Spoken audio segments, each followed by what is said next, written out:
Last night, a story came out based on a background interview I did earlier in the day. It focused on the events last Monday evening in Lafayette Park, and I found it to be inaccurate in parts. So I want to state very clearly for all to hear my account of what happened that Monday afternoon. I did know that following the president's remarks on Monday evening, that many of us were going to join President Trump and review the damage in Lafayette Park and at St. John's Episcopal Church. What I was not aware of was exactly where we were going when we arrived at the church and what the plans were once we got there. It was also my aim, and General Milley's, to meet with and thank the members of the National Guard who were on duty that evening in the park. It is something the president likes to do as well. The path we took to and from the church didn't afford us that opportunity, but I was able to spend a considerable amount of time with our guardsmen later that evening as I moved around the city to many of the locations at which they were posted. I also want to address a few other matters that have been raised about that evening. First, National Guard forces did not fire rubber bullets or tear gas into the crowd, as reported. Second, guardsmen were instructed to wear helmets and personal protective equipment for their own protection, not to serve as some form of intimidation. Third, military leaders, including the chairman of the Joint Chiefs of Staff, were wearing field uniforms because that is the appropriate uniform when working in a command center and meeting with troops in the streets. Fourth, it wasn't until yesterday afternoon that we determined it was a National Guard helicopter that hovered low over a city block in D.C. Within an hour or so of learning of this, I directed the Secretary of the Army to conduct an inquiry to determine what happened and why, and to report back to me. You're outside the White House where Donald Trump is about to speak. It's getting a bit tense. Yeah, absolutely, guys. We've just had to run about a block as police moved in. We've been fired at with rubber bullets. My cameraman has been hit. We've also seen tear gas being used. Here we go. They're moving through again. This is exactly what it looks like. Exactly what it looks like. We're just staying safely. Oh. Whoa. Oh. Amelia, can you hear us? Amelia, are you okay? Or your cameraman? Hello, Amelia.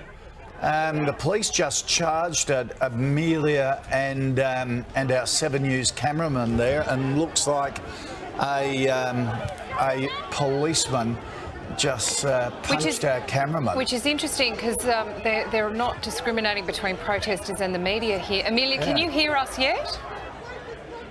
Amelia, are you there? Are you okay? Yes, I am. You heard us yelling there that we were media, but they don't care. They are being indiscriminate at the moment. They chased us down that street, and as you see, they were firing these rubber bullets at everyone. There is tear gas, and now we are really surrounded by the police, and you really saw the way that they dealt with my cameraman, Tim. They're quite violent, and they do not care who they're targeting at the moment.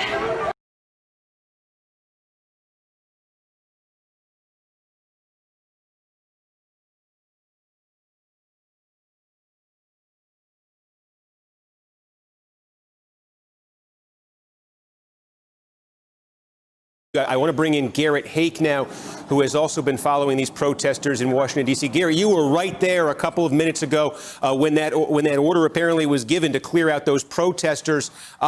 Take us through again what happened in those moments. And there's this question. You're past that 7 p.m. curfew now in Washington, D.C. Has that made a difference to these protesters? Are the streets quieter now because of this? Well, Steve, I think the streets are quieter now because of the mounted police and the tear gas. I want to be super clear about what did and didn't happen right there. Nothing happened on the side that the protesters were in. I was standing with those protesters. I've been with them since 2 o'clock this afternoon. It was by far the most peaceful day of protest that we've had in D.C. since this started on Friday night.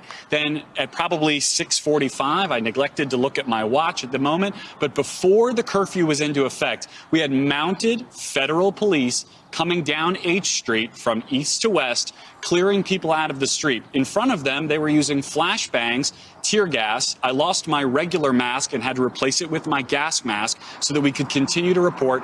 As we were pushed down H Street, down 17th Street behind me and off onto Pennsylvania Avenue, all while I was listening to the President of the United States speak in my ear about law and order. I was watching people fall down as they ran. I was watching people get pushed aside by police horses and by National Guardsmen carrying military police shields. I was about 150 to 200 yards from the front gate of the White House when that was happening. That's what I experienced. That's what the tape shows. That's what history is going to show for tonight. And I'm a little shook by the whole thing, to be completely honest with you. It was absolutely extraordinary thing to see and experience with the White House in my peripheral vision. MSNBC's Garrett Hake, what are you seeing? Ari, this is an extraordinary escalation on the streets in front of the White House right now. Within the last 15 minutes, mounted police have been coming down the street. You're going to see them in the frame now, using flashbangs in front of them and mounted police to clear what has been an entirely peaceful protest. Not 98%, not 99%, but 100% peaceful protest here today. People throwing, there was no throwing of water bottles, there was no throwing of objects, but a short time ago, mounted police officers have been clearing the street. Tony, if you can pan to the right, I want to show the military police. I want to show the military police on the side of the street. Over the last half hour, we've had military police, we've had Secret Service officers, we've had park police, and now we've had National Guardsmen lining the fence. They've been stepping up closer and closer and closer over the last few minutes. You can see them lining the fence. Just a short time ago, we heard them firing those pepper balls into the crowd here as they've been trying to disperse people.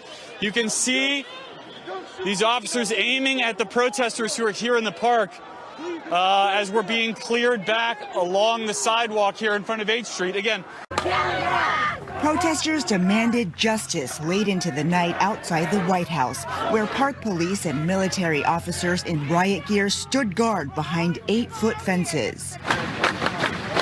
Earlier, demonstrators used powerful body language as they filled the streets. Some said they were emboldened by President Trump's recent actions. We're met with pepper spray and then the National Guard and tanks instead of solving the real issue at hand. Why is he spending money on that type of resources instead of taking care of what we're asking him to? He's not listening. At the Lincoln Memorial, National Guard troops lined the steps among the nearly 3,000 that the Trump administration has dispatched across the city. The president has threatened to send military police to states that he believes are not doing enough to control violent crowds, drawing bipartisan criticism. How dare you pervert the honor of our military by threatening to use them against their fellow Americans? People who are protesting peacefully ought to be allowed to do that.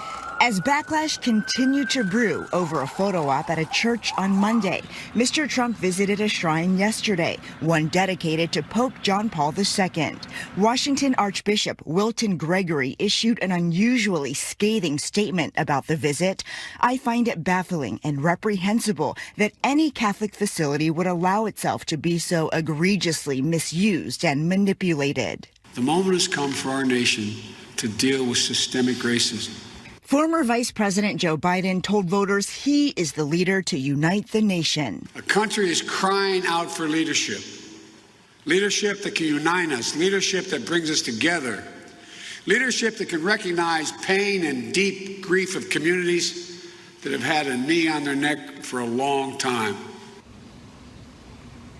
New this morning, a Department of Defense advisor has resigned after Secretary Mark Esper joined President Trump at St. John's Church on Monday. The official accused Esper of violating his oath of office and supporting the use of force to disperse protesters. Esper said he had no advance notice and did not know where he was going, claiming he thought he was going to survey damage and talk to troops.